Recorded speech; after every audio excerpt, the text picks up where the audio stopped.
Welcome to the second webinar of the International Webinar Series on Contemporary World Theatres, organized by Praxis, Center for Performance Research and Cultural Studies in South Asia. The second session of the webinar is by Professor David Zinder, an eminent theatre director and actor trainer from Israel.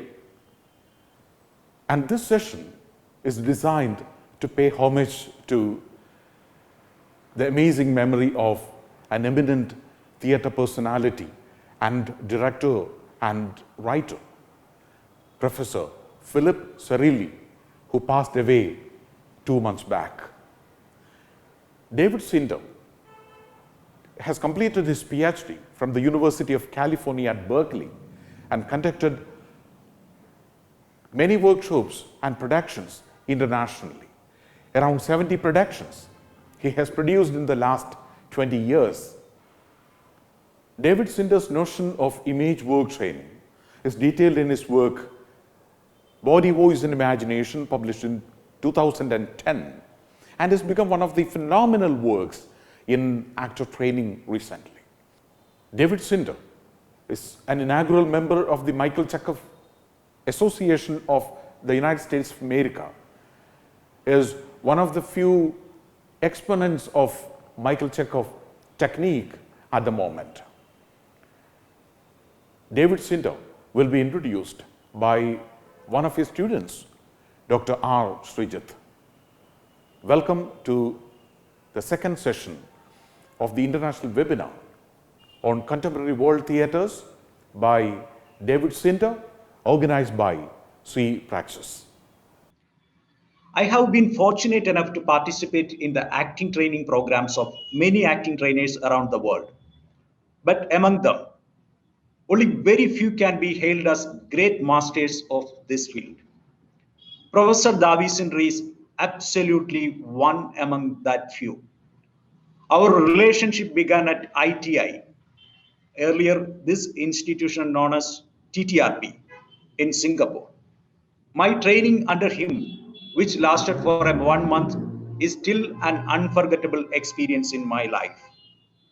On coming back to India after my stint at ITI, our rapport continued and he was in India several times accepting my invitation. First to Samahara Theatre Group, Hyderabad, then twice to the School of Drama and Fine Arts, Vaila Cultural Center, Thrissur, for a few intensive acting training workshops and endowment lectures. It is a matter of great personal pride that his continued collaboration with the Indian theatre today has reached out to the students of the National School of Drama in acting training and play production. I'm quite sure that Zinder will continue associating with us in future, as well as thus revamping our theatre concepts and acting training programs. His wholehearted acceptance of our invitation to this webinar during this pandemic is an assurance towards that. Most of you are familiar with his theatre journey, but as a formality, let me give a brief sketch of his intense journey so far. So, David Zinder is an acting trainer and freelance international director. Since 2002, he has been directing extensively at the professional repertory theatres in Romania. He is Professor Emeritus of the Department of Theatre Arts at Tel Aviv University, Israel, where he has taught acting and directing for 28 years. After studying acting in the 1960s with Peter Frey, a former student of Michael Chekhov, Mr. Zinder was reintroduced to the Chekhov technique in the early 90s by Mala Powers and has been studying and teaching the technique ever since. The second edition of his book on acting training, Body, Voice, Imagination, Image Work Training and the Chekhov Technique, came out in 2010. Mr. Zinder received his BA in drama from Manchester University, England, and his PhD from the Drama Department of the University of California at Berkeley. His PhD thesis on the surrealist connection An Approach to a Surrealist Aesthetic of Theatre was published by UMI in 1981. So much more remains to be shared about him, but let me stop here out of time constraints. So now the stage is all yours, my master. Please. CJ, thank you very much for that kind introduction. Indeed, we met first at ITI, and it was actually my second time that I was there. But I remember very clearly our work together, and I remember very clearly our work at Kerala. And let me take this opportunity to congratulate you on the defense of your doctoral thesis. I thought it was brilliant. I wrote to you about that, and I wish you absolutely the very best of luck. And it was actually through Srijit that my Indian connection began, because after working at ITI, then at TTRP, Srijit invited me to come to Kerala, to Calicut, and that was the beginning of my work in Calicut, in Hyderabad, and for the past 7 years, virtually every year until recently, unfortunately, I've been also at NSD. I want to, before I begin, thank you, all of you at Praxis, for this invitation. I'm very happy to be here, and I'm very happy to follow in the footsteps of my friend Richard Schechner. We had a wonderful afternoon with him yesterday, and I hope to continue in that vein. So when we talk about contemporary theater practice today, 2020, as we heard at great length yesterday, we have a problem, because we have no contemporary theater practice if we're talking about now. Actors, directors, designers, scene designers, musicians, all the entertainment world, it hasn't been working for months. And right now, when Israel is planning some kind of exit from our lockdown, the entertainment business is way far away, months away, at the end of the list, unfortunately. So what Richard was talking about yesterday, about the fact that you can't smell or taste or feel the actor in front of you, it's very sad, and it's a real problem. And I have friends who have been trying for quite a while to find innovative ways to work with Zoom and teaching acting and actually doing performances. But there's something always slightly poignant, not quite sad, but poignant about working with Zoom, because it seems to be, you seem to be saying, and I'm probably saying that myself, I said, this is the best we can do right now. Hopefully in the future, we'll be able to do better. So they're not altogether satisfactory. The only good thing about the Zoom, and that is, it's really wonderful, the fact that people from so many different places in the world can get together on a single screen. I have friends in the Chekhov technique who I used to see once a year at our annual conferences, and now I see them once a week, and it's wonderful. But that's as far as it goes. In terms of performance, we have a real problem. I want to, before we begin, I want to dedicate this talk to my dear friend, Philip Zerilli, who passed away a short while ago. He was a great friend. He was a colleague. He was a kindred soul in terms of performance and acting training, and his loss is immense to the theater world, to directing, to theater research. He was an amazing person, and I really miss him. I wrote to him. I didn't speak to him before he died, but shortly before he died, I wrote to him. We corresponded briefly, and it was extraordinary how clear and cool he was at the time. So this talk is dedicated to him. Our subject is the actor imagines with his body.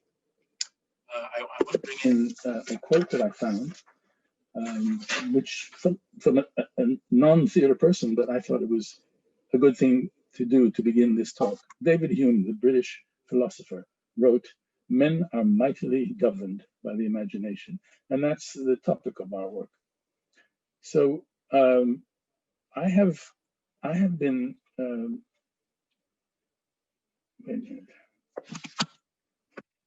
I've been teaching and directing for 45 years at least, and in all this time, my preference has always been for the absurd, the surreal, the non-realistic, and the post-traumatic. Before I go on, I just want to say that I'll be talking for about 45, 50 minutes, and I'll be open to questions afterwards from anyone who would like to ask questions. So, as I said, for about 45 years, I've been teaching, directing. In the beginning of my career, I also acted. But everything that I've done has been non-realistic. It's been the absurd, the surreal, recently at ITI, post-traumatic as well. So this is my theater language, and the common denominator of everything that I've done is the imagination that I feel is the source. It's the medium, and it's also the message of theater. I have a profound belief in the fact that theater is an art, has to be an art, which means it has to have its own unique language. A live performance, which unfortunately we can't do, reaches out to the audience on many, many different levels, conscious, subconscious, visceral, intellectual, analytical, not, as far as I'm concerned at least, not along the single channel of telling a realistic story in a linear time frame. That for me is a different kind of language. The theater language that I'm looking for, in short, is imagistic. So we are talking about imagination. One more thing, I firmly believe that theater has to be, as an art, it has to be transformative. It has to transform the spectator in some way. After every performance, something has to change. Some insight, some knowledge about themselves, about the society, about their friends, about their family, about the world. This is theater's job. And the transformation that I'm talking about is, for the most part, most of the plays that I've directed have to do with the danger and what I would call the beguiling beauty of passion. Talking about contemporary theater practice, my starting point is something that I read in Philip's latest book, The Phenomenology of Acting. And I will give it to you just 1 second.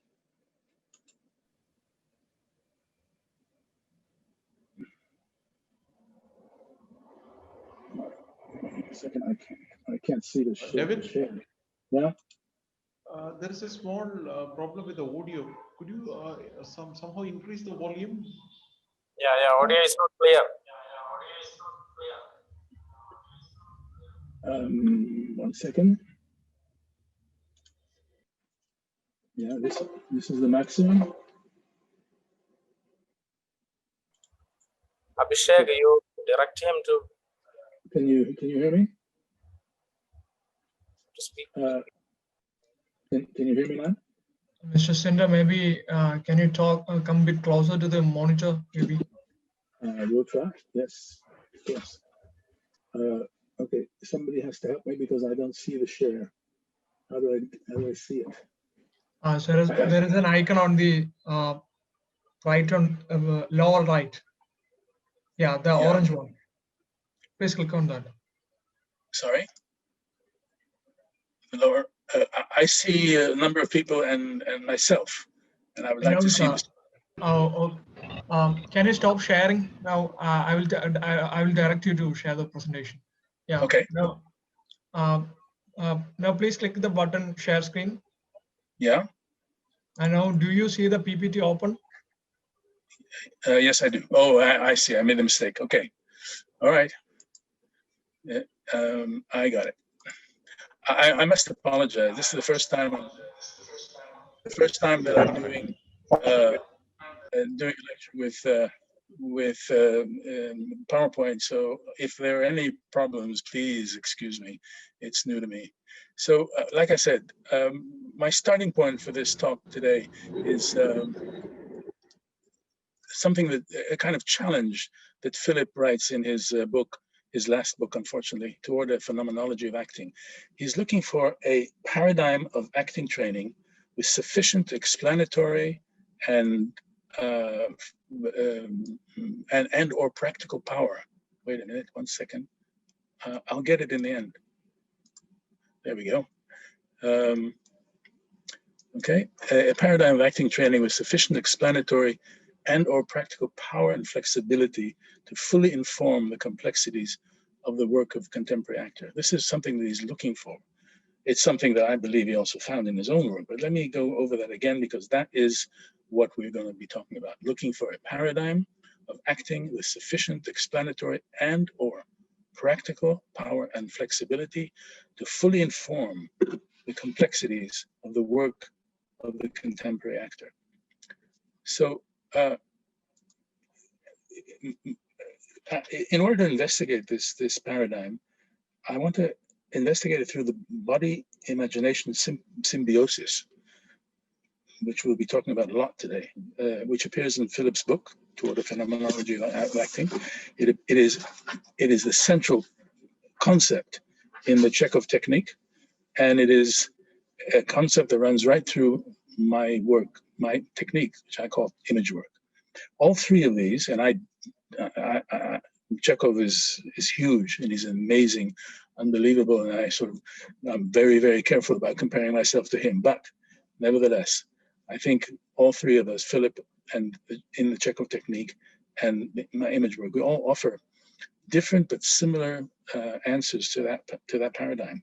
Unique techniques for the creation of contemporary theater practice in all its current forms. So let's begin with the author of the quote of my, one second.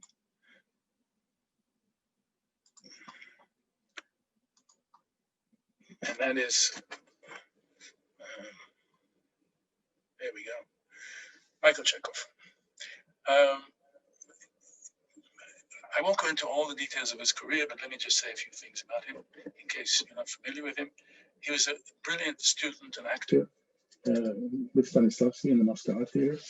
Stanislavski regarded him as his best student and his finest actor. He played all the major roles in the Moscow Art Theater in the beginning of the century. But right from the beginning, Chekhov started going a different way. He was a brilliant student of Stanislavski's technique, but he found that he was working differently. And very early on, at a young age, he began teaching.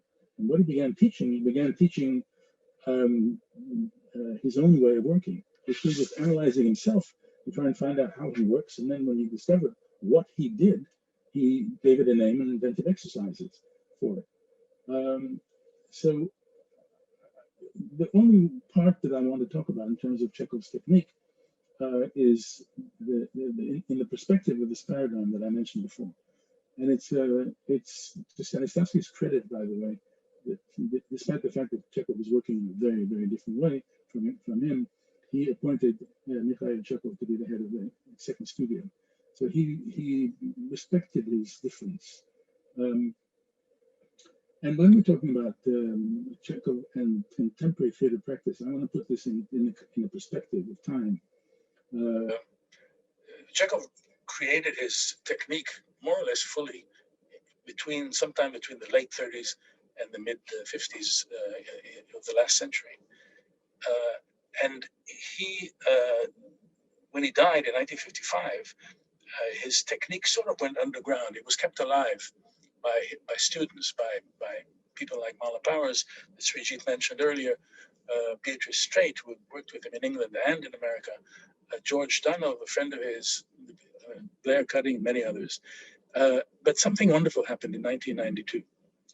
Two German acting teachers, Jörg Andres and Job Slangans, found a book in German about his work, written by a woman named Georgette Bonner. And they, at some point, they asked each other, is anybody else doing this in the world? Let's try and find out.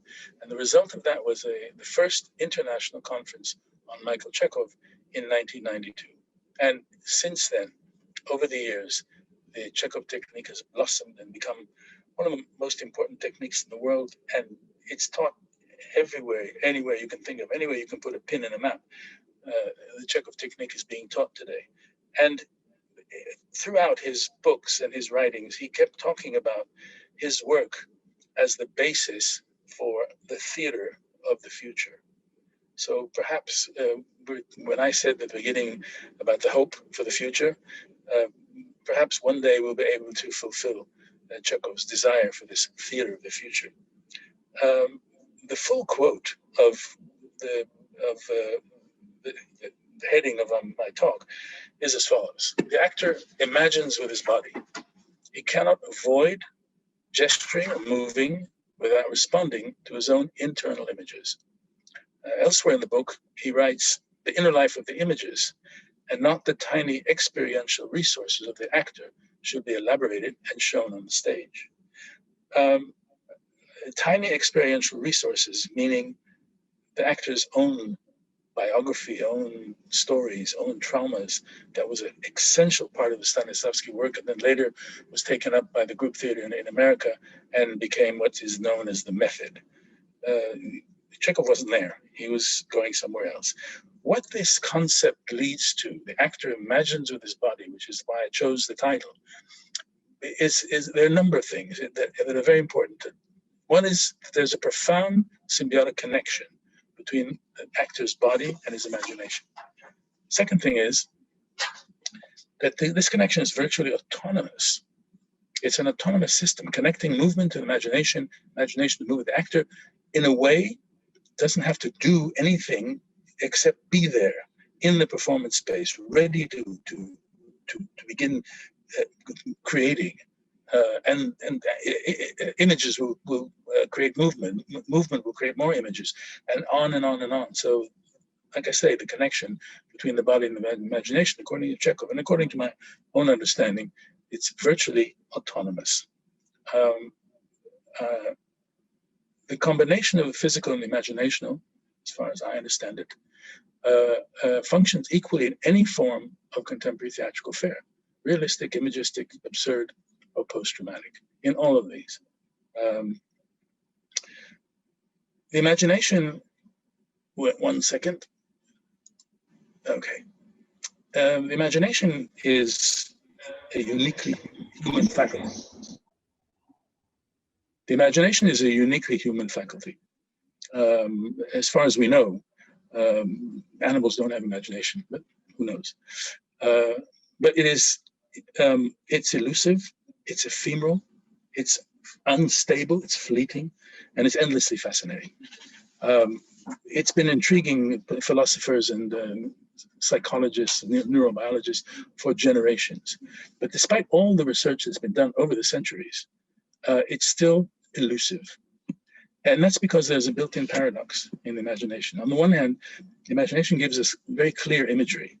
In our dreams, in our nightmares, fantasies, clear images come to our mind. But once again, they are all ephemera. They are ungraspable. They're non-material. They're transitory, and usually they're impossible to recover unless you're talking about some kind of recurring dream. Nevertheless, the imagination is a vitally important part of human existence, and it's profoundly connected, as we will be talking about this, profoundly connected to physical functions of the body. And clearly, you cannot talk about art creation of any kind, or any kind of creativity, even in the sciences, without the imagination. So given all of that, there are a number of things that result from that concept. And let me take you to the next one.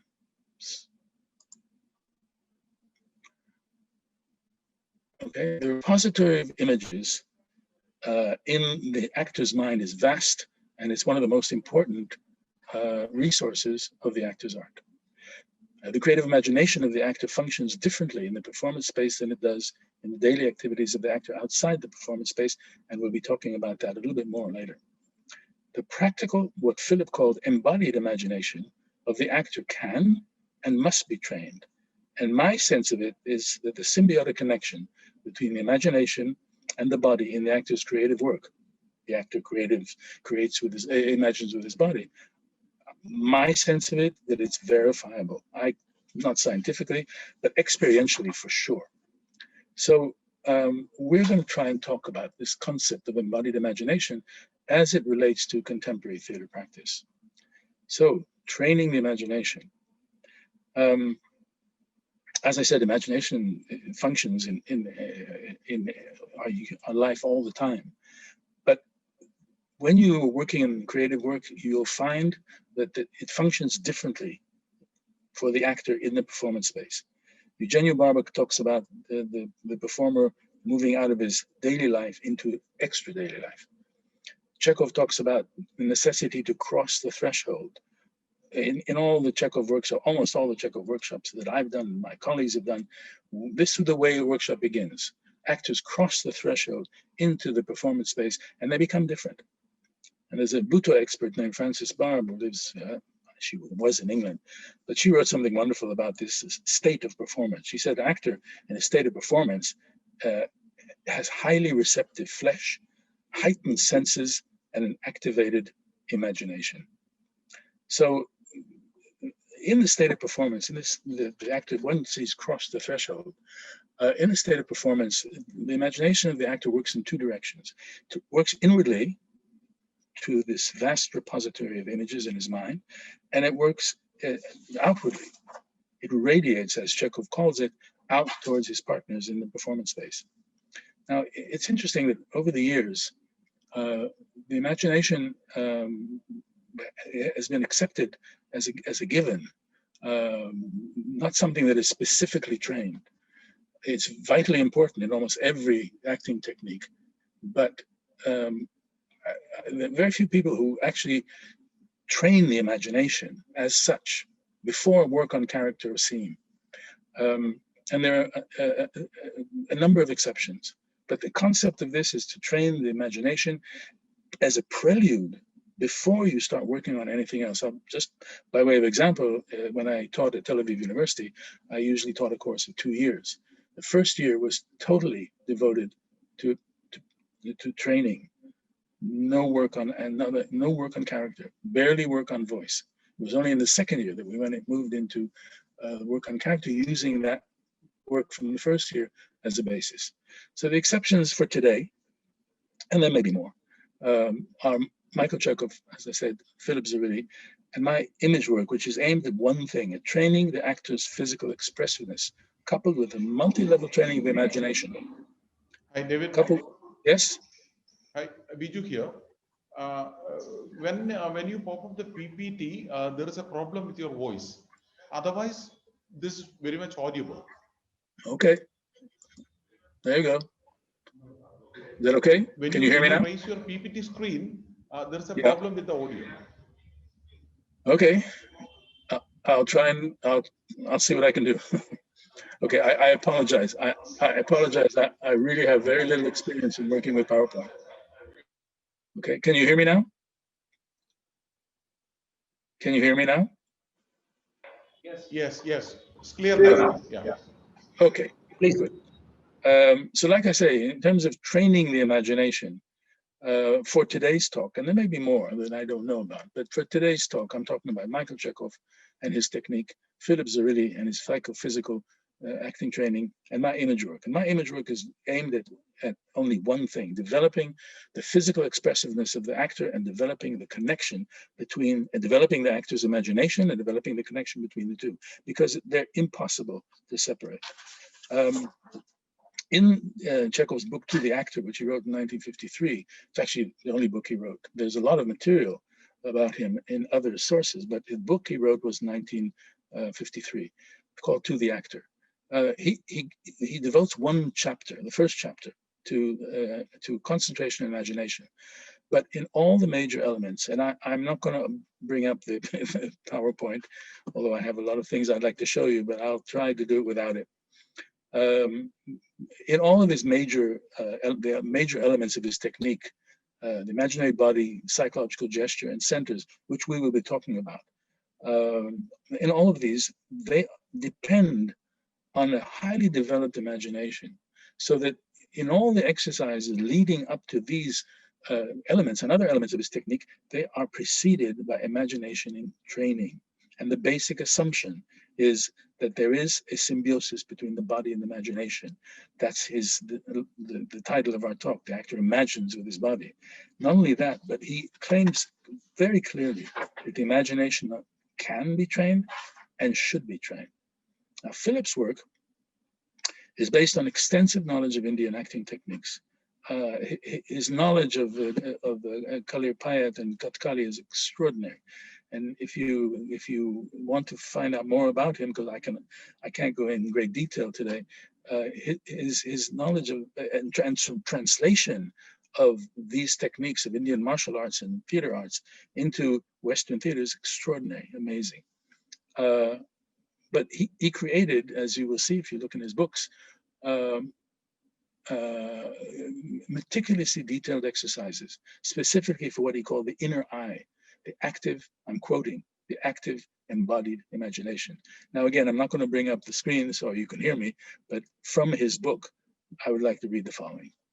For the actor, the active mode of visualization and embodied activation of the imagination can be trained and developed. This is what I've been talking about. He says it's a perceptual skill to be acquired through assiduous embodied practice. Some of you have worked with Philip. I know that Srijit has.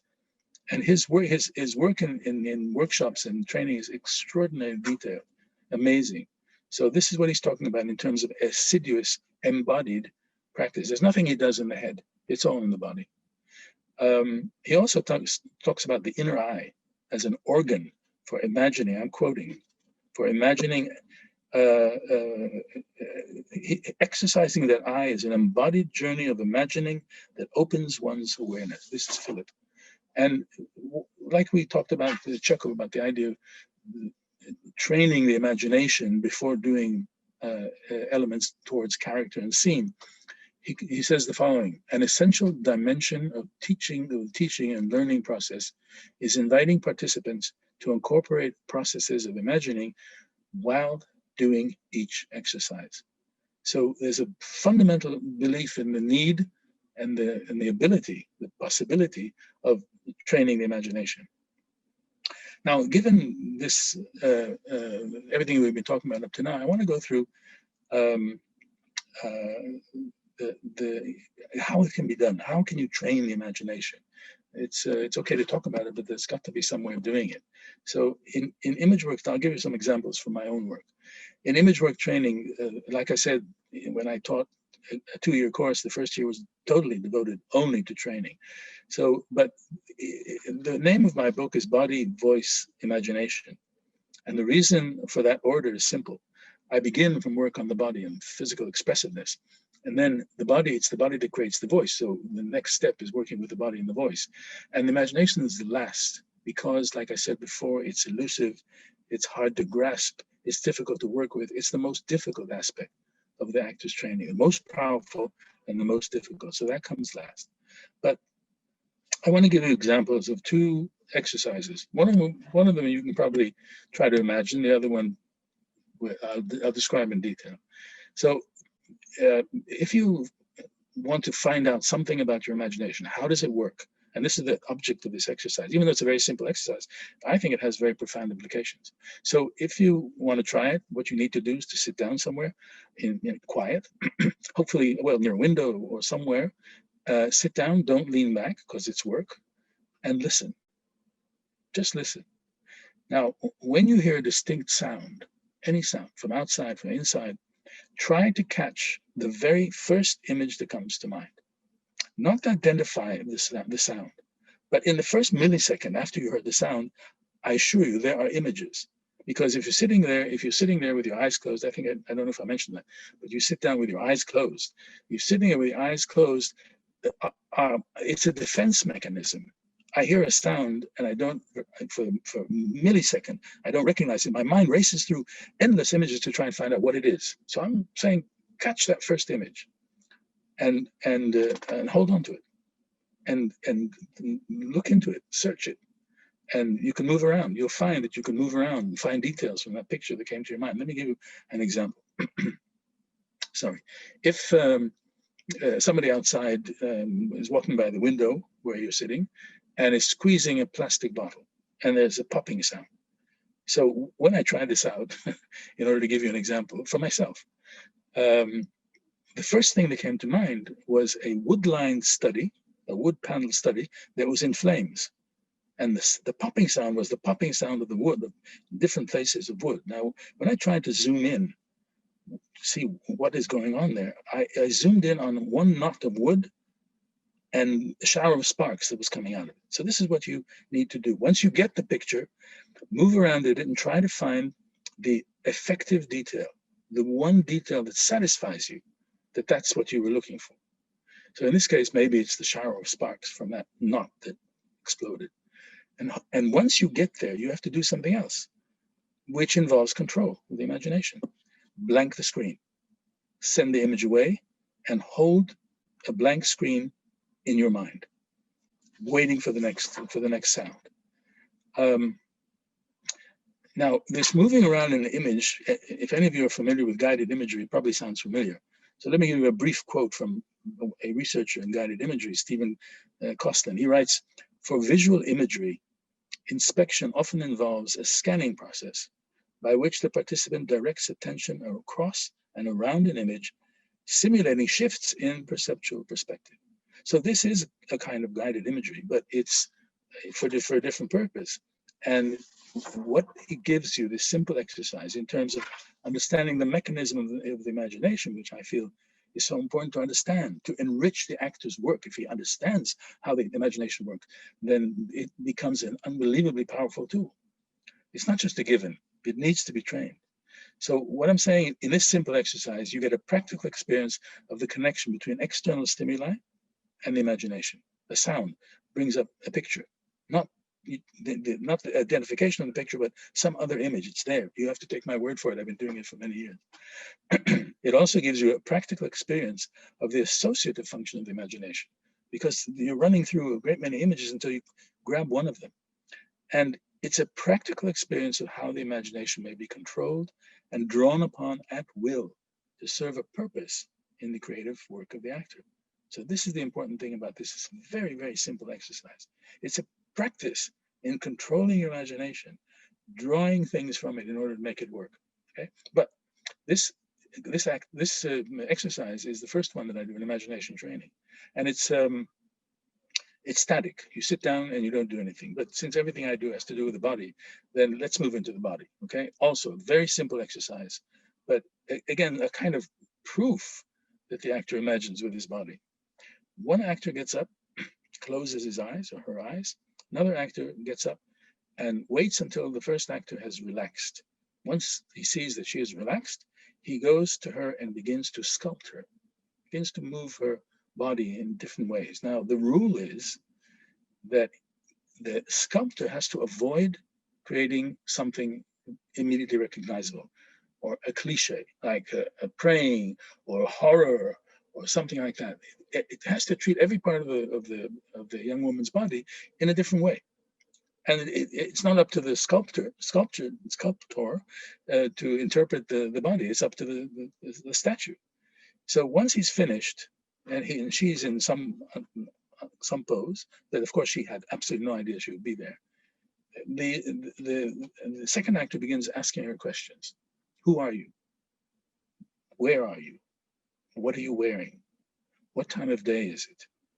And the extraordinary thing is that in most cases, the answers come out like that immediately. Sometimes when somebody's hesitating, I will help them by just saying, look down. So in their imagination, she has her eyes closed. Say, look down in your imagination. What do you see? And they'll say, I see my shoes, etc. And then the whole picture comes. And these pictures, if you examine them, they're full of detail. It's extraordinary how full of detail these pictures are. But there's another rule, that there's no question about psychology or emotions. No, you don't ask about how are you feeling, how was your day, or where did you come from. It's only the facts. What are you doing right now? Where are you? What are you wearing? Also, you have to try to avoid giving leading questions like, what color are your shoes? Because you have no idea if she's wearing shoes. She may be barefoot. Or what kind of hat are you wearing? She may not be wearing a hat. So you might say, do you have anything on your head? And she'll answer. If she does, she'll tell you. So this is the first version of this. And it's just, in a way, it's the first training. Second version involves a much more active work with the imagination, because the actor being sculpted has to work very quickly on it with his imagination to pull things from his imagination. Because how does it work? The sculpting now, the person being sculpted, the statue, she has to answer without being prompted. Who is she? Where is she? What's she wearing? Etc. Etc. The sculptor makes increasingly rapid changes and increasingly small changes until they're finally tiny. One last change may be just to do this. And the amazing thing is that every little change like that brings a new character. So the one being sculpted, even though the changes are happening very, very rapidly and tinier, an amazing array of characters appears. She may move from a bus driver to an opera singer, to a child, to a beggar, to one after the other in rapid succession.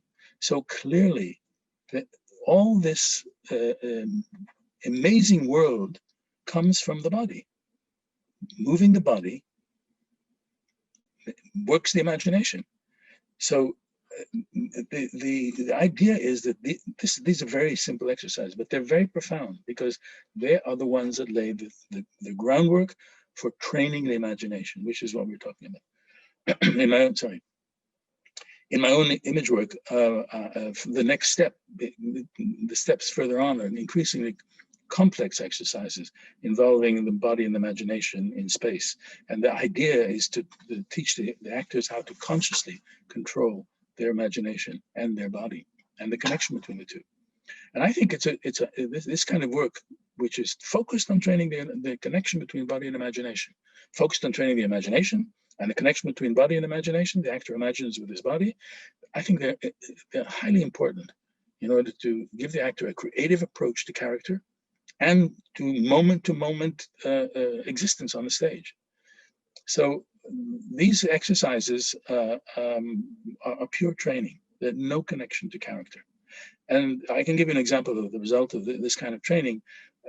An actor may, in one of my exercises, may take an image. It could be an actual physical object in the room, like a rope or a book or a bottle, and take that as into his center as his form of movement, okay, and then move into the space using that initial image, the anchor image. But the anchor image, because of the movement of the actor, gives birth to endless images, and the actor follows them one after the other. So the movement and imagination are following each other in an endless whirligig over and over again. And I've seen this exercise being performed in totally abstract physical improvisation, usually without sound. I've seen it done for 45 minutes at a time. And the only reason the actors have stopped after 45 minutes is they couldn't anymore. They physically couldn't do it anymore. But the richness of their movement and because of the connection between the imagination back and forth, or simultaneously. So these kind of exercises, I think, are crucial. And there's another amazing thing about this, and I know this was the case in Philip's work, and certainly in my friends and my own work all over the world with the Chekhov technique. The amazing thing is the universality of the response to these kind of exercises. In other words, I've taught anywhere from Taiwan all the way around to Los Angeles, and many stations on the way. And everywhere I go, no matter what the cultural background is, no matter what the theater background is, no matter what the theater form is, these basic exercises, founded on Chekhov's foresight about the actor imagining with his body, these exercises are responded to almost universally alike everywhere, and everybody responds to them. And it's quite amazing, because you'd think that maybe cultural differences would make them, it may make a difference in the kind of images that come to mind. But the work is universal. It's because it's so basic.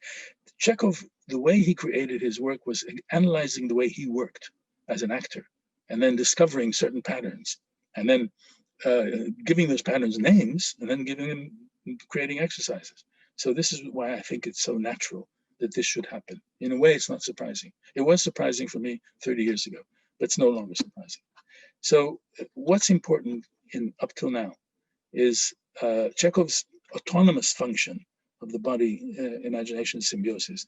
Zarrilli's concept of embodied imagination and the image work training that I've been describing to you, they are applicable to any form of theater. This was in Philip's paradigm. He was talking about this. So these are applicable in any form of contemporary theater. So once again, just to remind you about the paradigm, Philip is talking about a paradigm of acting training with sufficient explanatory and/or practical power to fully inform the complexities of the work of the contemporary actor. So these three forms do that. Now, what I'd like to do is, having gone through the training, I'd like to go briefly into rehearsals and performance and see how this works in these two next steps of theater creation. First of all, the transformation from training to rehearsal is always difficult, because training is a process. It's ongoing. You can fall in love with training and do it forever, but performance has a limit, a time limit. The performed play. So how does this work in my kind of theater, in Philip's kind of theater, in the Chekhov technique? I think that the transition from training to rehearsal is seamless. There's no problem, because the training is part of the creation of the play. Now, first of all, in terms of, I mentioned my preferences in terms of theater, but let me just add to that, once again, I think theater should appeal to the imagination of the spectator as a multi-layered dream, not as information in the linear form, but as a dream that where images come in different times and accumulate meaning rather than give meaning step by step. The engagement, I hope that that kind of theater with the spectator is intuitive, it's associative, it's imagistic. Eugenie Barber talks about what the actor does on the stage. The audience doesn't have to know what he's working on. If he's working on images or whatever it is, what the actor has to do is excite the spectator into his or her own imagination. That's the function of the actor. So this is the kind of dialogue. So let me take you briefly through a rehearsal process, and I will connect it through the perspective that I'm talking about in terms of this paradigm that Philip made. So after casting and deciding on the space with the designer, and usually it's unconventional spaces like a thrust or an arena or in the round, I spend months visualizing the text, minute by minute, line by line, so that I end up with a text full of stage directions. Actors don't like to read that text because I sort of imagine what they're supposed to be doing, and they'd rather do it themselves, which is fine. But what I don't do when I come to the first rehearsal is, by the way, one thing that I was surprised to find when I was getting ready for this talk was that Philip used to do the same thing. He talks about this. He talks about going through the play in fine detail and seeing every moment in his imagination. So I don't do any table work when I come to rehearsal. Those of you who perhaps have worked with method training, the table work is sitting down and for weeks, sometimes months. I think in Anton Chekhov's day, Stanislavski's day, they used to sit for 6 months talking about the actors, or talking about the characters. So I don't do it at all. And I'll give you one quote which will make it very clear. A woman named Sharon Karnicki wrote a book called Stanislavski in Focus. And she writes the following, and I quote, "After long discussions at the table and individual visualizations, the actor comes on stage," listen to this, "the actor comes on stage with a stuffed head and an empty heart and can act nothing." I couldn't agree with her more. So I don't do any table work. And the first rehearsal is devoted to reading the play. That's all. I talk to them a little bit about the concept. If I have a model of the set, I will show them the model of the set, but we do a reading. That's it. Now, the next day, we start a 10-day, if I have it, 2 weeks time of training. where I do my image work training, I do the Chekhov training, and clearly this training is a part of the rehearsal because the actors know who they're playing. They know their characters. So every time they come into the performance space, cross the threshold, come into the performance space, they are carrying their character with them in embryo. So it's not a separate part, the training. It's part of the rehearsal process. Now, in the way I work, I tell the actors that, reminding them of this fact that it's part of the rehearsal process, I ask them to have notebooks put out in the space, all around the space, easily available. And as far as I'm concerned, they can stop whenever they want without asking permission to go and write things down. If they've discovered something, a gesture, an image, some insight on the character because of a certain way they moved or came into contact with somebody, one of their colleagues, they go and write it down and keep it as a kind of diary that afterwards we can come back to if necessary when we start working on the text itself. Also, when I'm watching them, if I see something that I think is important, something that relates to my understanding of the play or my understanding of their character, I will go to them and say, stop, go over, write it down, and then come back. Now, it's interesting because this process involves crossing the threshold both ways. Once they stop and they go to write something, they have to stop in front of the notebook, cross out, step out, write whatever they want to write, stand up, cross the threshold, come back in. So the difference between the daily life of writing down and the performance space is something different. But this whole process of training invites freedom. It opens up a huge store of images, insights that they can later work. They may not use all of them, they may use only one, but they have the freedom to work in this totally open way, knowing who their character is and knowing who the other characters are, and that becomes part of their what they bring in, their suitcase that they bring in when we start working on the text. Now, with all this freedom, the next step is setting limits. So what I do, having spent 3, 4, 5 months visualizing the text, in 4 or 5 days, we do a complete work through of the play. What is called in French mise en scène, or blocking, the whole play, from the beginning to end, scratching the surface a little bit about what's happening in each scene. But at the end of 4 or 5 days, we do a run through. And for people who've never worked with me, this is always a big surprise. When I say, okay, now today we're doing a run through, they say, what? How is that possible? Well, we've been through the whole play. And the object of that is to get them up into the space, to get the text into their body. They're holding the text in their hand when they do a run through. But it's beginning to get into their body. They're beginning to incorporate, as Chekhov calls it, their characters by moving in the space.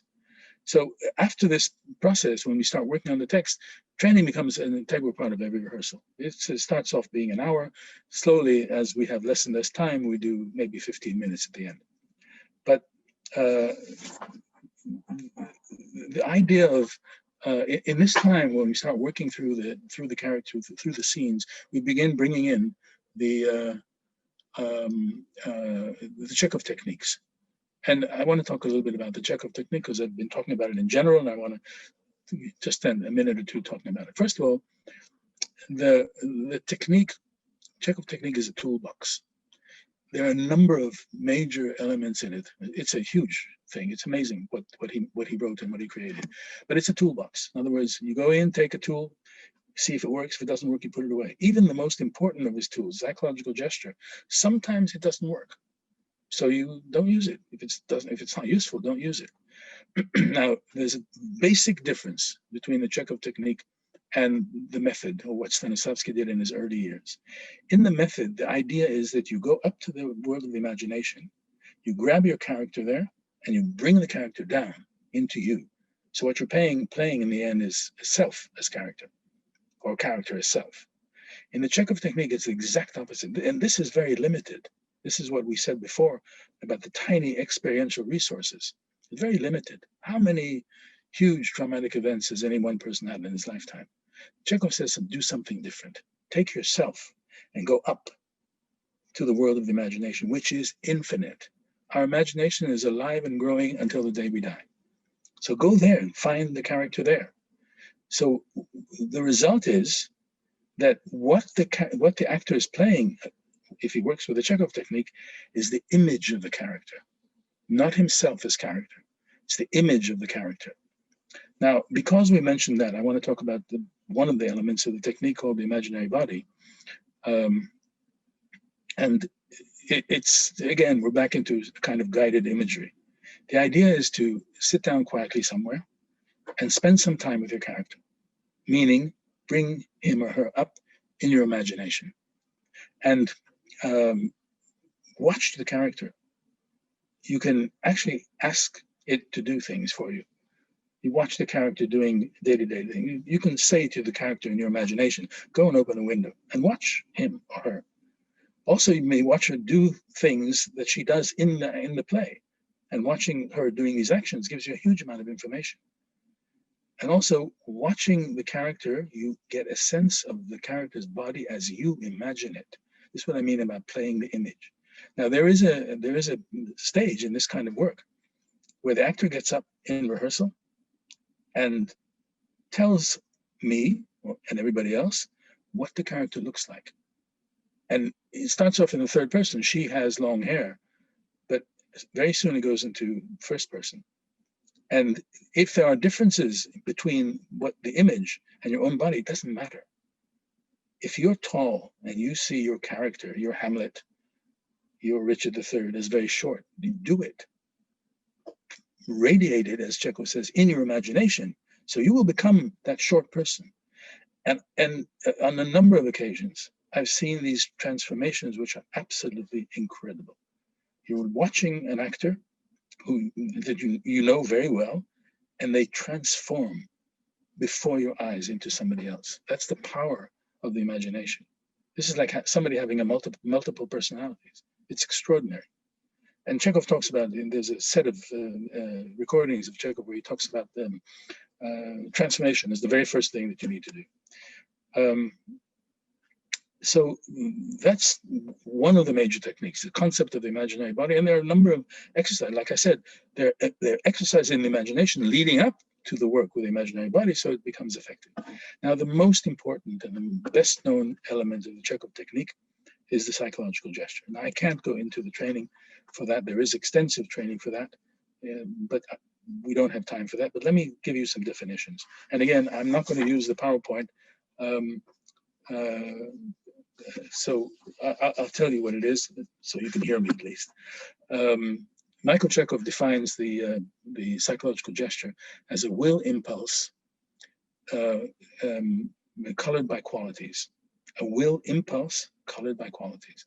Now, Joanna Merlin, she's the last surviving student of Chekhov and the founder and president of the Michael Chekhov Association, Misha, in America. She defines it slightly differently, and I think actually it's a clearer explanation. She talks about the physicalization of the character's super objective in archetypal form. So physicalization means what it means, moving it into the body. The super objective is the one thing that the actor wants more than anything else in the entire play. In archetypal form, this requires some explanation. There is in the Chekhov training a whole set of exercises to do with archetypal gestures, like to throw, to pull, to push, to close, to open. I can't go into it, it's too complicated, but that's what she's talking about in terms of archetypal gestures. So what is the psychological gesture? It's a manifestation of the character's strongest desire, super objective, throughout the whole play. This gesture is very powerful, has a complete form, a beginning, a middle, and an end. And interestingly enough, Chekhov talks about the fact that when you complete the gesture, even if you've made a complete gesture, let's say closing up, and you've closed up completely, you continue to radiate that energy after you can no longer move. So it doesn't end, it goes on. How do you discover the super objective? Okay. And how do you find what it is that you're going to turn into a gesture? You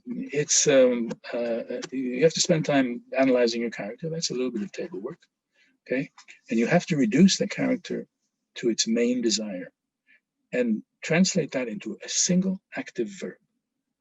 To smash, to embrace, to control, to open, to close. One of these. What does your character want to do? Sometimes the superjector might change in the middle of the play. In Richard III, for instance, the first part of the play, he spends trying to get the crown, and the way to do that is to clear the way, kill everybody in his way. So to kill is his first super objective. But once he has the crown, he spends the rest of the play trying to hold on to it. So his gesture is a pulling. So that gives you two examples about a psychological gesture. And the way to do it, and the only way it can work, is if you do this gesture as a life or death gesture. It has to be that powerful. Because if the character doesn't get what it wants in the play, it has no reason to exist. Now, once you have that idea of the gesture, then Chekhov gives a whole list of possible qualities that relate to the particular character. So he will say you can do this gesture tenderly, fearfully, hopefully, curiously. There are qualities added to the gesture. And the psychological gesture, the PG as it's fondly known, becomes an imaginational key for the actors. Chekhov-trained actors will do the gesture every time before they go on stage. So they come on stage charged with their primal desire in the entire play. Now there's more to that. Chekhov says it's also possible to have a psychological gesture for individual scenes. More than that, recently a huge archive of writings by Chekhov's secretary wrote down every word he said for 11 years. It's digitized and it's in Windsor University in Canada, and it's going to be available to the public from the 12th of December. Anybody who's interested in material on Chekhov can go there, okay, eventually. But she writes, quoting Chekhov, that he talks about giving a psychological gesture for a scene, or for a sentence, or even for a word. And again, let me give you an example from Richard III. It's an easy example. Richard, what he wants in the beginning is to kill. He wants to clear away. He wants to clear away everybody who's in his way to the crown. But in the first act, he meets Lady Anne, whose husband he has just killed because he was one of the people in his way. And in that scene, he woos her. And at the end of the scene, it's an incredible scene. At the end of the scene, she agrees to marry him. So you have the overall psychological gesture of clearing away, but in this particular scene, it's to embrace. So that's the way it works. How it works for sentences and words, try it. You may find out. Now, another major element of the Chekhov technique, and these are the only ones I'll be dealing with. Another major element is the centers. He was a student of Rudolf Steiner, the founder of anthroposophy. And following Steiner, he had these three centers: the head center, or thinking, the chest center, which was the feeling center, and the abdomen, which was the will center. And again, when he talks about these centers, he talks about them in terms of qualities. He talks about having a warm sun in your chest, or having a sharp knife in your abdomen, things like that. But the concept of the center is, once again, it's a powerful psychophysical aspect of the character. And Chekhov also talks about movable centers, having centers in different parts of the body. And when we talk about the imaginary body, one of the ways of finding the center is doing the imaginary body exercise. It's watching the character and trying to find, where does this character work from? Where does this character draw his energy from? And you can occasionally find it. So, and it doesn't necessarily have to be the head, the chest, or the abdomen. In one of his most famous parts, Eric XIV, Chekhov found his center in the wrist. So it can be anywhere, and always has qualities. Also, the concept of a center is like, perhaps many of you know this, it's working with an image. And I just want to give you one very quick example. Many years ago, and this is just a tribute to the power of this particular experience. Many years ago, I directed Peter Stein's famous play, Marat Sade. The story is about the assassination of Jean-Paul Marat, as directed in a performance by the Marquise de Sade with the inmates of the insane asylum at Charenton. The young woman playing Charlotte Corday, she's the murderer. She, according to Peter Stein, she suffers from narcolepsy. She suffers from an uncontrollable desire to sleep. All she wants to do is sleep. That's in the stage directions. Now, this young woman had trouble reconciling the fact that all she wants to do is sleep, but she has to get up and cross the stage and plunge the knife into Marat's chest. How do you do it? So I said to her, we've done the training, go home, find an image and solve the problem. And what she came back with, and that's why I remember this from 1984, is because it was brilliant, simply brilliant. She said, I have it. I said, what's the image? She said, it's a tiny triangular piece of glass, razor sharp, with a drop of blood at the end. I said, okay, where is it? She said, in my intestines.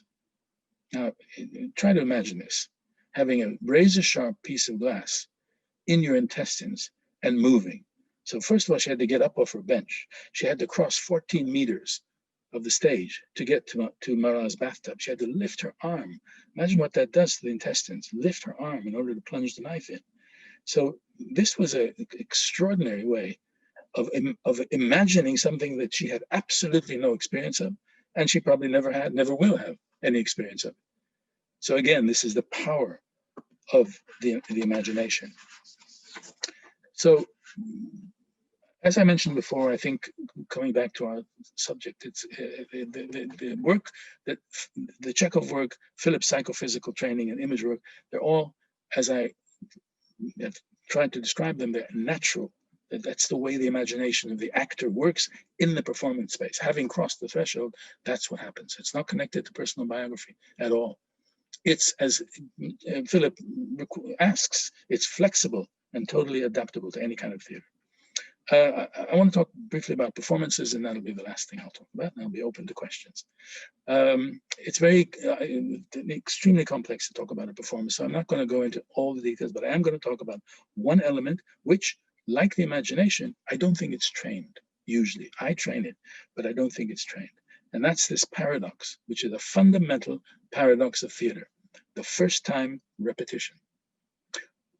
A spectator comes to see a performance once. Actor does it 10 times, 50 times, 100 if he's lucky. One of my shows in Romania ran for 5 years. How do you do a first time every time you meet an audience? So there are a number of ways. There are 2 ways that I want to suggest very quickly. One is that with the training, this kind of training embodied in the Chekhov technique, embodied in the psychophysical training that Philip talks about, embodied in my image work, creates a very, very powerful sense of form. So the actor knows what he looks like at any moment. And he understands profoundly the connection between movement and imagination. So an actor can decide one performance after the other to make a tiny change in something, the way they hold the hand, the angle of the head, the slight movement of the foot. And as we saw in the statue exercise, every slight change like that, if they're well trained, brings new images to mind. So in fact, they are playing that moment for the first time.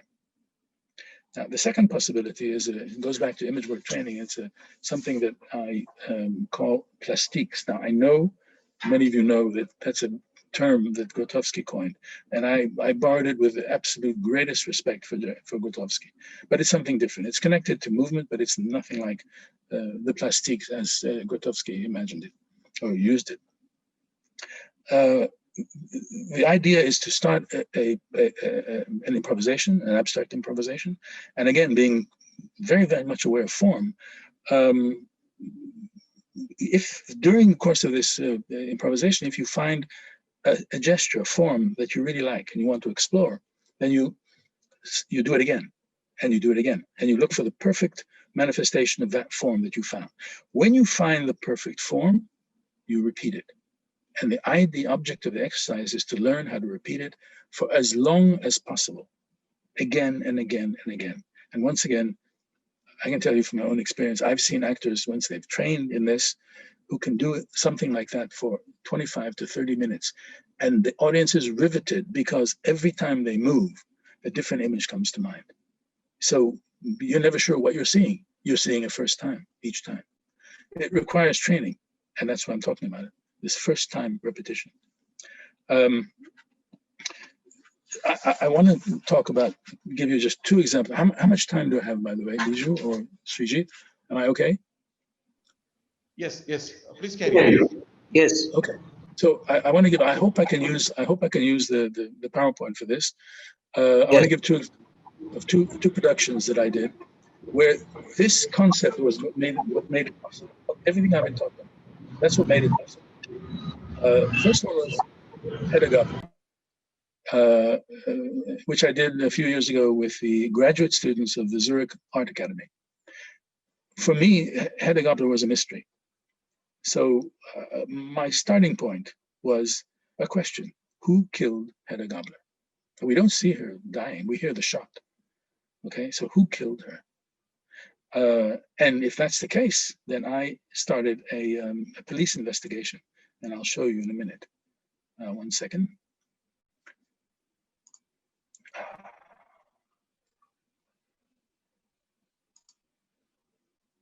1 second.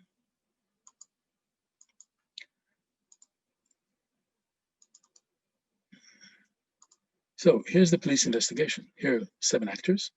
Here's the board, you know, where you put up all the clues. This was the police investigation looking into who killed Hedda Gabler. Sorry about that. Oh. Okay. The most important thing about it was that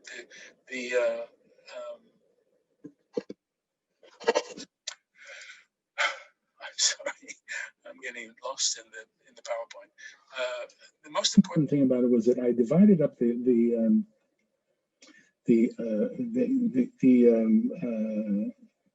parts in the play among all the actors. So the three women played. They played Hedda. They played Thea. They played Julia. And the men played Brack and Tessman and Eilert Lovberg, and it was totally fluid, one thing going into the other. And the way we did this was with my designer, Rodrigo Cortes, created a set based on a tanagram. So that this the table that you see here was, it could be refigured into many different kinds, many different forms.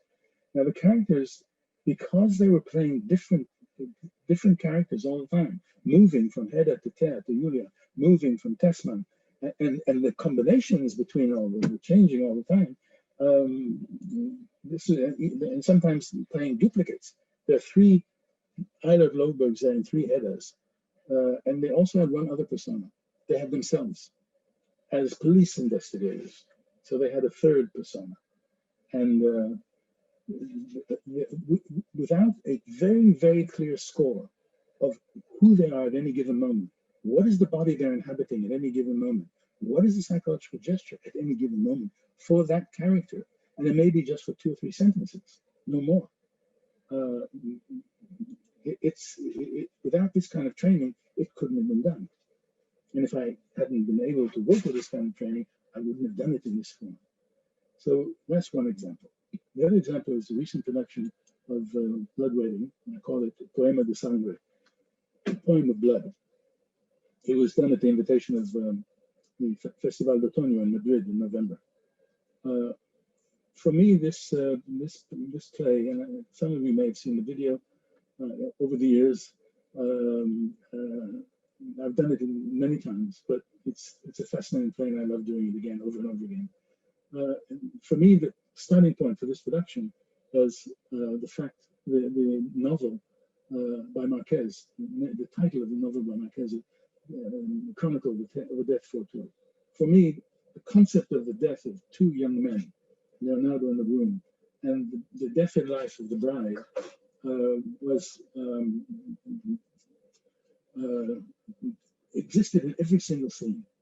So for me, in order to create this sense of this Chronicle of the Death Foretold, I did away completely with the linear narrative and turned it into a dream, so that the tragedy was the result of an accumulation of images, not linear narrative. And once again, the actors had to move. There are 2 of them playing the part. Scenes were happening simultaneously from different time frames. Actors were on stage playing the same part in different time frames. So they had to find, again, a score of PGs and images in order to create these different moments in the play. In this case, it's the two brides and one of the Leonardos. If they didn't have the score, if they didn't have the exact psychological gesture for any given moment, they couldn't do it. There were moments in the play which were tiny connections, like the two mothers and the two grooms. On two occasions in the play, they met and they crossed the stage briefly, and they said 6 words. The mother said, "Did you bring the watch?" And the groom says, "Yes." But they both came from very different scenes, very different time frames, and yet they had to put into that tiny 5-second dialogue everything that's in the tragedy of the play. So this was the way it worked, and like I said, the result was playing the tragedy in a way over and over again, like a dream, or if you wish, because there's a lot of death involved, a nightmare. So once again, we're back to Philip's paradigm of acting training, which is sufficiently explanatory and or practical to fully inform the complexities of the working of the contemporary actor. I have a little bit more, but I think maybe I should stop here for questions. Is that okay, Viju or Srijit?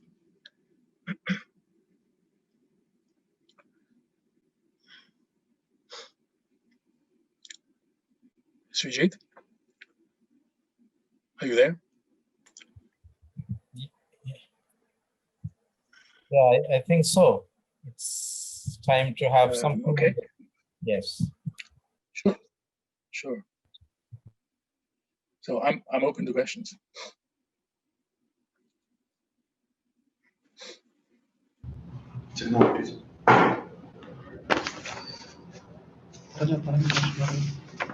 Hi. David. Yeah. Yes. It was amazing. Now, Sorry? let's invite our listeners to raise questions, right? Vijay, you have echo there. Yes, I have an echo. Okay. Yeah. First, may I invite Sandeep Kumar, who sent a letter, who sent us question to the chat box. Mm-hmm.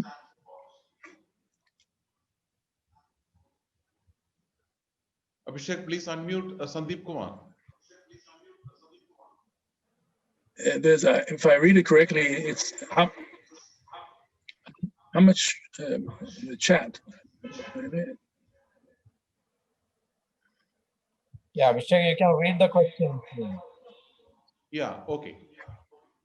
Please How read much the change has the post-dramatic age brought to the Chekhov's toolbox? What changes do you see in such a context? Okay, it's very, very interesting. 2 years ago, I directed probably the most the classic post-dramatic text, Attempts on Her Life, at ITI in Singapore. What's interesting in this particular context is that Philip directed that play, both at Exeter and at ITI. I think he did an ITI in 2006. Yes, right. Yeah. So were you in it, Srijit? Yes, I was there. Yeah. So I directed this at ITI just 2 years ago. Okay. And Yeah. again, once again, there were 10 actors. I don't know if you know the play, but the play is characterless, and it can be done by 50 actors or one actor. It can be done by all women or all men or any combination that you like. But once again, the transformations, the psychophysical transformations that I've been talking about, the keys are within each character. There were 10 characters on stage, 10 actors on stage, but there must have been about 50 or 60 characters who appeared.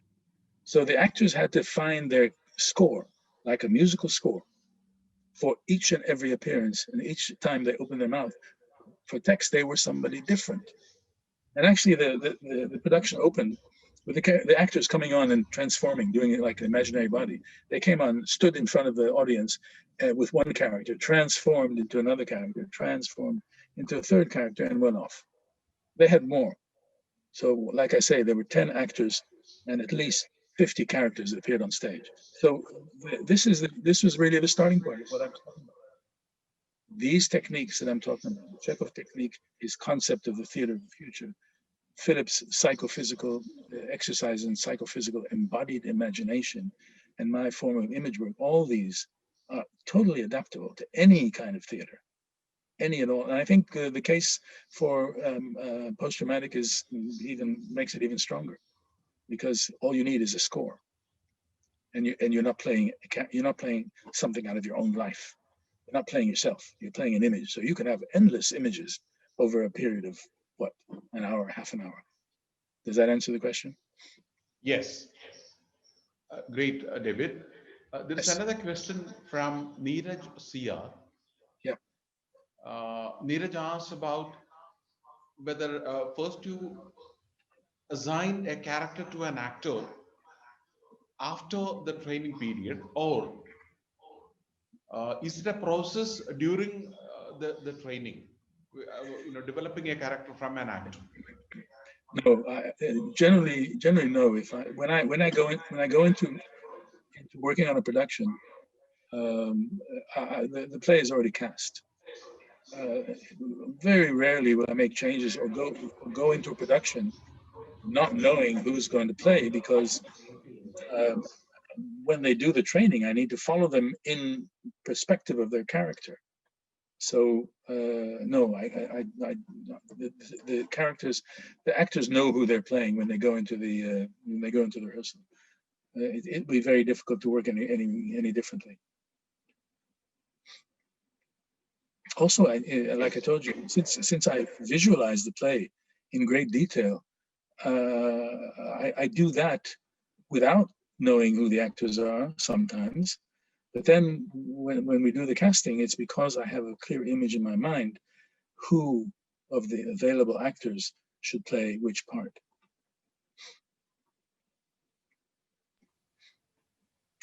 Yes, David. Yes. There is another question. I have this is the question is, what value portraying the personalized reality and vulnerability help the actors work? It's not clear. Again, sorry, again. What is the value of portraying the personalized reality and vulnerability of the individual, which helps the actor to work? There's no question about it. The whole idea about crossing the threshold or being in an extra daily space, as Eugenio Barber calls it, the whole idea is to be totally vulnerable. You step out of your daily life. You do not have your controls. You do not have anything that holds you into your reality. You step into another reality. Once you cross the threshold, you're totally vulnerable. Now, I'll take that one step further. When you do the kind of exercise that I've been talking about, these abstract improvisations, abstract physical improvisations based on images, you have no idea where you're going. And every step you take is something new. So you're fundamentally vulnerable. And that's the only way. I think Eugenio Barber has a wonderful concept in his huge book, The Anthropology of Theater. He talks about the actor being off balance, being dangerous, being in danger. And that opens up the actor's vulnerability. So you always have to find a way to be off balance. And when you're off balance, you're vulnerable. It's a very, very important part of creative work in theater.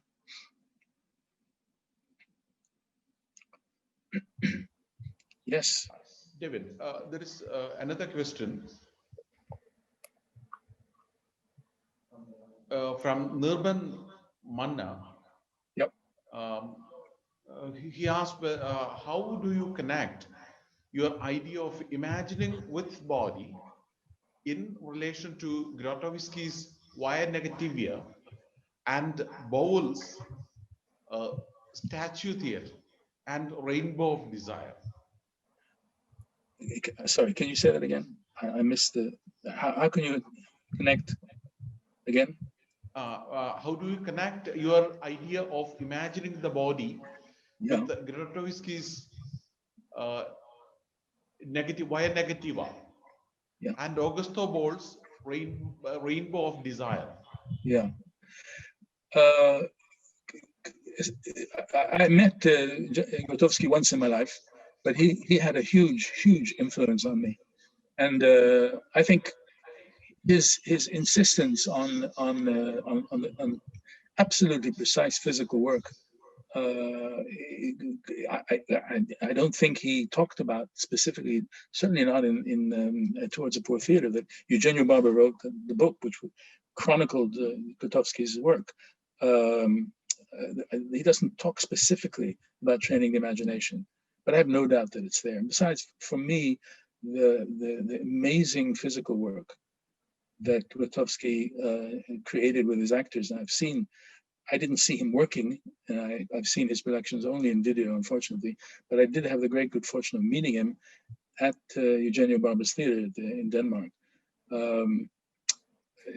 The physical work that he did is extraordinary, and for me this was an inspiration that these kind of things can be done.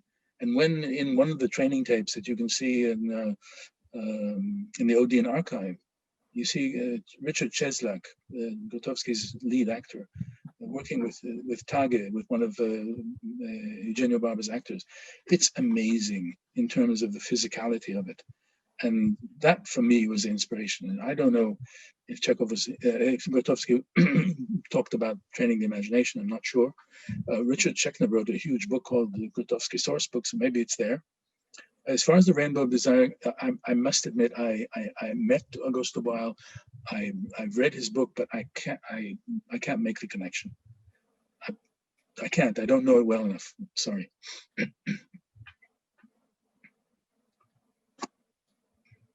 So, yes? Yes, David, one second. There's a question from Vinod Vian, Mr. Vinod Vian from School of Drama. Vinod, can you ask a question? Yeah, please unmute Vinod.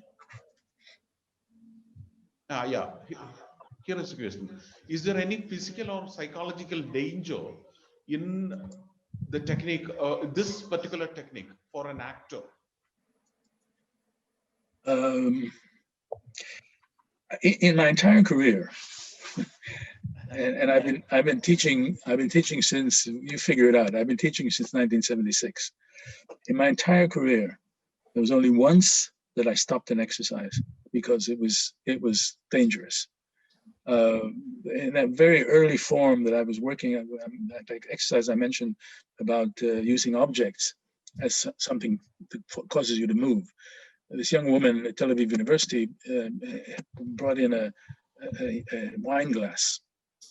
And as she was working, she crushed it in her hand.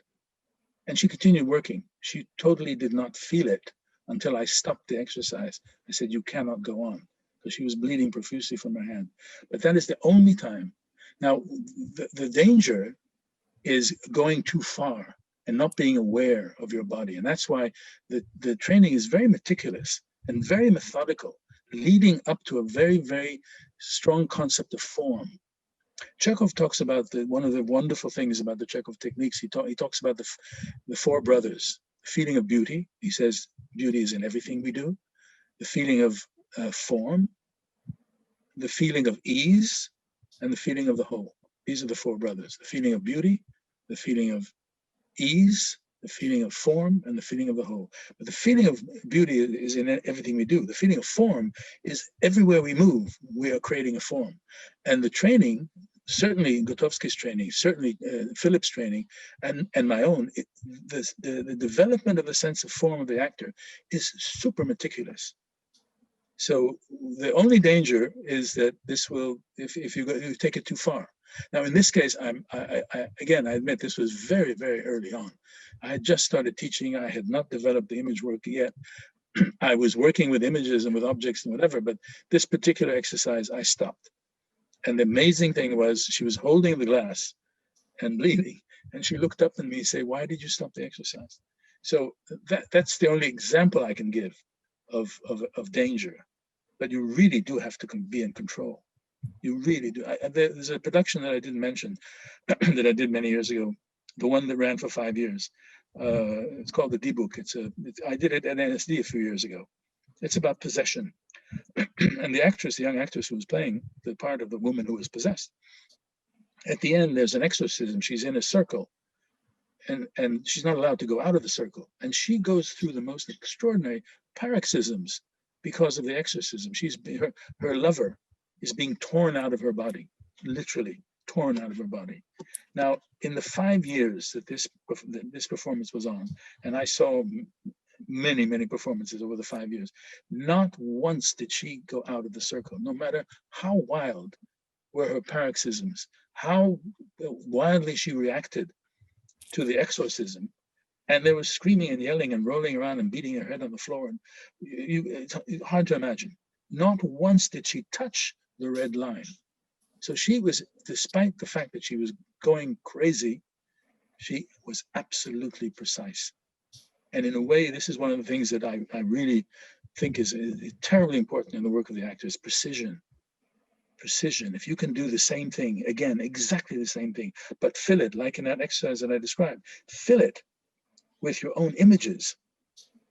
That's the way it should work. So no, I don't think there's danger.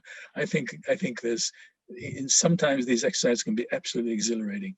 I often give this example of a woman that I taught at Tel Aviv University, and she started one of my exercises. I think it was on the basis of working with an image of a rope, and she worked for about 35 minutes without stopping.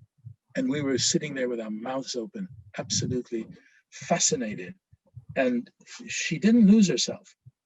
She knew what she was doing, except for one thing. I asked her at the end, because I was curious about how she did this. I asked her, "What were you thinking about?" She said, "Nothing. The only thing I knew was that I could not make a mistake." So, but she had trained with me, so her work was extremely precise. Okay, so hopefully no danger.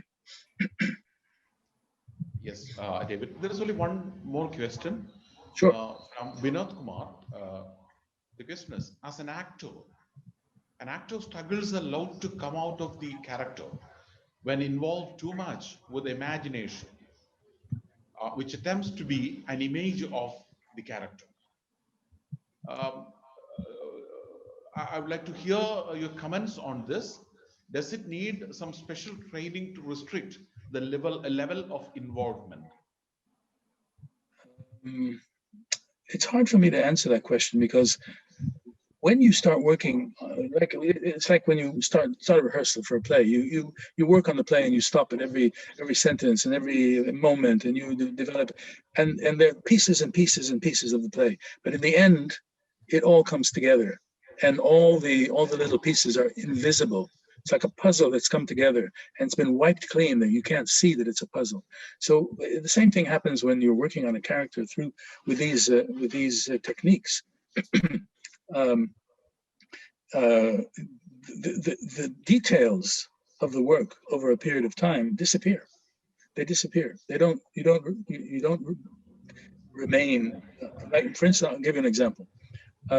Usually about a week before opening night, after we've worked detail by detail on every scene and done a number of run-throughs, I do something called a speed run. And the speed run, if the play runs normally an hour and 40 minutes or an hour and 45 minutes, I give the actors 25 minutes to do the play. And they have to, and I'm on the side and I keep telling them faster, faster, faster. And the result is extraordinary, because everything they've worked on so meticulously has now become one thing. The play gets shortened by about 15 to 20 minutes after the speed run without losing anything. And so